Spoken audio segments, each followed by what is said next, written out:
In 1914, Henry Ford walked into his factory and made an announcement that every other business owner in America said would destroy him. He was going to pay his workers $5 a day. Double what they were making. Double what anyone in manufacturing paid. His competitors called him a traitor to capitalism. They said he was a socialist. They said he would be bankrupt within a year. And if you want to know how this one decision created the American middle class, changed the entire economy, and built a dynasty that's still powerful 120 years later, hit that subscribe button right now because this story will change how you think about business, wealth, and power in America. Let's go back to 1863. A baby is born on a farm in Dearborn, Michigan. His name is Henry Ford. His father wants him to be a farmer. Henry hates farming. While other boys are learning to plow fields, Henry is taking apart every machine he can find. Watches, farm equipment, steam engines, anything mechanical. He doesn't just want to understand how things work. He wants to make them better. At 16, he walks off his father's farm and gets a job as a machinist in Detroit. He makes $2.50 a week. He's so poor he rents a room and eats one meal a day. But he's learning. By day, Henry works as an engineer for the Edison Illuminating Company. By night, he's building something in a shed behind his house. It's 1896. Automobiles exist, but they're expensive toys for rich people. Henry has a different vision. He wants to build a car that ordinary people can afford.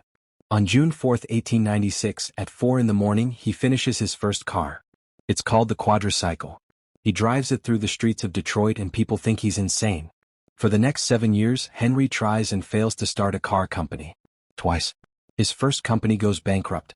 His second company kicks him out. Investors don't believe in his vision of cheap cars for everyone. They want expensive cars with high profit margins. In 1903, at age 40, Henry tries one more time. He starts the Ford Motor Company with 12 investors and $28,000. This time he's in complete control. And this time he has a plan that nobody else understands. In 1908, Henry Ford introduces the Model T. It costs $850. That's still expensive for most Americans, but it's half the price of other cars. More importantly, Henry has figured something out that no other manufacturer understands. Every Model T is exactly the same. Same color. Same design. Same parts. Black paint only because black paint dries faster. No customization. No options. Then in 1913, Henry Ford changes manufacturing forever. He introduces the moving assembly line. Before this, workers stay in one place and build an entire car from start to finish. It takes 12 hours to build one car. Henry's new system moves the car past the workers. Each worker does one specific task over and over. Install this part. Tighten this bolt. Move to the next car. Suddenly it takes 93 minutes to build a car instead of 12 hours. Production explodes. Costs collapse. The Model T price drops to $300. Henry Ford is creating his own customers. But there's a problem. The assembly line work is brutal. Same motion. Same task. Over and over. Workers hate it. They quit constantly. Henry is hiring 300 workers to keep 100 positions filled. So on January 5, 1914, Henry Ford makes the announcement that shocks America. $5 a day. Minimum wage. For every worker. Double the going rate. Plus, 8-hour work days instead of 9 hours. His competitors are furious. The Wall Street Journal calls him a traitor to his class. They predict Ford Motor Company will collapse within months. The opposite happens. The next morning, 10,000 men show up at the Ford factory looking for work. They're coming from all over Michigan. All over the Midwest. Fights break out. Police have to control the crowds. Henry Ford suddenly has his pick of the best workers in America. Turnover drops to almost nothing. Productivity skyrockets. Within 2 years, Ford Motor Company doubles its profits despite paying workers twice as much. By 1918, half of all the cars in America are Model Ts. Half. Henry Ford isn't just dominating an industry. He's creating an entirely new way of life. Before Ford, most Americans lived where they were born. The car gives them mobility. Freedom.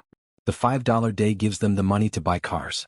Henry Ford is building the American middle class. By 1920, Henry Ford is a billionaire in today's money. But here's what makes him different from other industrial titans of his era. Rockefeller crushed his competitors. Carnegie built a steel monopoly. Morgan controlled finance. Henry Ford does something else entirely. He controls every single step of car production. He buys forests to produce his own wood. He buys mines to produce his own steel. He buys rubber plantations. He builds his own glass factories, his own power plants, ships to transport materials, railroads to move products. Henry Ford wants to control everything. The peak of this vision is the River Rouge plant in Dearborn, Michigan. When it opens in 1927, it's the largest integrated factory in the world. Raw materials go in one end. Finished cars come out the other end. Iron ore, coal, rubber, sand, and lumber arrive by ship and train. 93 million square feet of manufacturing space transforms these raw materials through 100,000 operations into complete automobiles. At its peak, a Model T rolls off the line every 24 seconds. Detroit becomes the Motor City, the symbol of American industrial power. Henry Ford has built a machine for mass production that has never existed before in human history.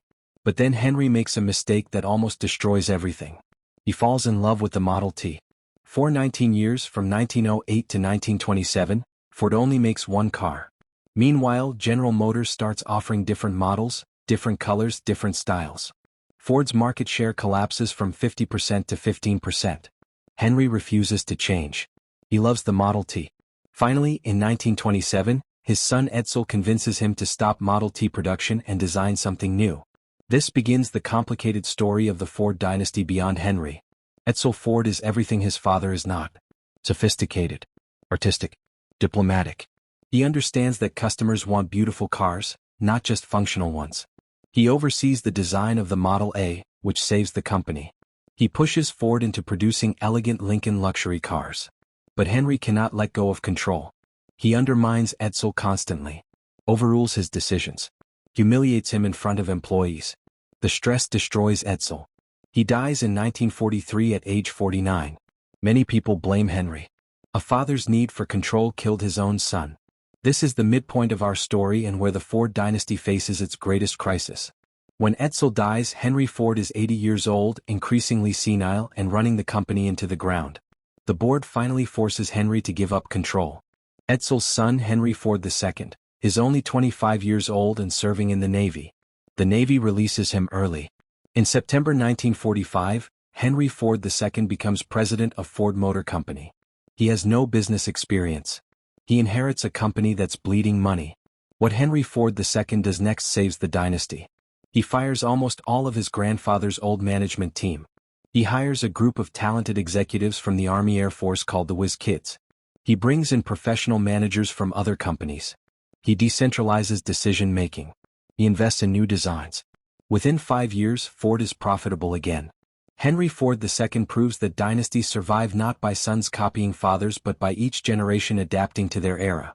In 1964, Ford introduces the Mustang. It's Hank the Deuce's biggest triumph. An affordable, stylish sports car that creates an entirely new market segment. The Mustang sells over 1 million cars in its first 18 months. It becomes an American icon. Ford is cool again. Young again. Relevant again. The company that Henry Ford built for farmers and factory workers is now building dream cars for a new generation. By the 1970s, the Ford family owns only about 2% of Ford Motor Company stock. The company went public in 1956. The family sold most of their shares. So how do they maintain control? Through a special class of stock that gives them 40% voting power despite owning only 2% of the company. This means the Ford family cannot be removed from control even though they own almost none of it. It's one of the most sophisticated dynasty preservation structures in American business. The dynasty faces new tests in the 1980s and 90s. Japanese car companies Toyota and Honda are building better cars. Ford's quality declines. Market share drops. The company almost goes bankrupt in the early 2000s. In 2006, William Clay Ford Jr. is running the company and losing $17 billion. Bill Ford makes a desperate decision. He steps aside and hires an outsider, Alan Mulally from Boeing, to run Ford Motor Company. This is remarkable. The family gives up day-to-day control to save the company. Mulally turns Ford around. When the 2008 financial crisis hits, GM and Chrysler take government bailouts. Ford refuses the bailout and survives on its own. The Ford name and family pride matter more than easy money. Today, Ford Motor Company generates over $150 billion in annual revenue. The F-Series pickup truck has been America's best-selling vehicle for 47 consecutive years. Ford is one of the only American car companies that survived from the early 1900s to today without bankruptcy. The Ford family, now in the 5th generation, still controls the company through their special voting shares. Here's what makes the Ford dynasty different from almost every other American dynasty. The Fords gave away most of their wealth during their lifetime. In 1936, Edsel Ford established the Ford Foundation with Ford Motor Company stock. Today, the Ford Foundation is one of the largest philanthropic foundations in the world with $16 billion in assets. The Ford family chose philanthropy over dynasty wealth preservation. But let's be honest about the dark side of this story, because every dynasty has one. Henry Ford was a virulent anti-Semite. In the 1920s, he bought a newspaper called the Dearborn Independent and published anti-Jewish articles for years. He published a book called The International Jew. Adolf Hitler admired Henry Ford. Hitler kept a portrait of Ford in his office. Ford accepted the Grand Cross of the German Eagle from Nazi Germany in 1938. This is documented history. Henry Ford used his wealth and influence to spread hatred. There's also the labor story. Yes, Henry Ford paid $5 a day in 1914, but by the 1930s Ford was one of the most anti-union companies in America. The company hired thugs to beat union organizers. The Battle of the Overpass in 1937 saw Ford security violently attack United Auto Workers organizers. Ford was the last major car company to recognize unions. And we can't ignore environmental impact. The automobile industry that Ford created transformed American life but also created suburban sprawl, dependence on oil, and massive carbon emissions. The Ford dynasty built their wealth by putting millions of cars on the road. That wealth came with environmental costs we're still paying today. So what lessons does the Ford dynasty teach us? First, that innovation matters more than perfection. The Model T wasn't the best car. It was the affordable car. Second, that paying workers well is not charity, it's strategy. Workers who can afford your product become customers. Henry Ford understood this in 1914. Third, that dynasty survival requires letting go.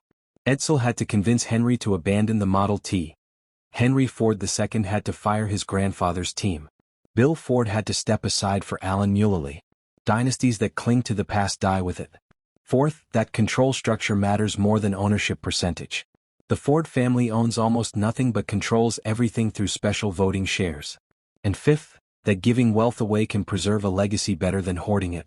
The Ford Foundation will exist long after Ford Motor Company. Henry Ford died in 1947 at age 83 during a flood at his Dearborn estate. He died by candlelight like he lived in the pre-industrial age he helped end. His vision of making cars affordable put America on wheels. His $5 day created the middle class. His assembly line changed how everything is manufactured. His anti-Semitism stained his legacy forever. Today, Ford Motor Company continues. The family continues. The dynasty continues. From the quadricycle to the Model T to the Mustang to the F-150, the Ford name has been on American vehicles for over 120 years. The family that started with a machinist making $2.50 a week built a fortune, transformed an economy, and maintained control of one of the largest companies in American history while owning almost none of it. So here's my question for you. Would you rather build a company that makes maximum profit for one generation or sustainable impact across 5 generations? Drop your answer in the comments. And next week we're covering the Astor real estate dynasty, the family that bought Manhattan when it was farmland and whose descendants are still collecting rent 200 years later. If you want to see how real estate builds generational wealth that never dies, make sure you're subscribed. The Ford dynasty proved that innovation plus fair wages plus smart structure equals lasting power. Now let's see how dirt and patience beat everything else.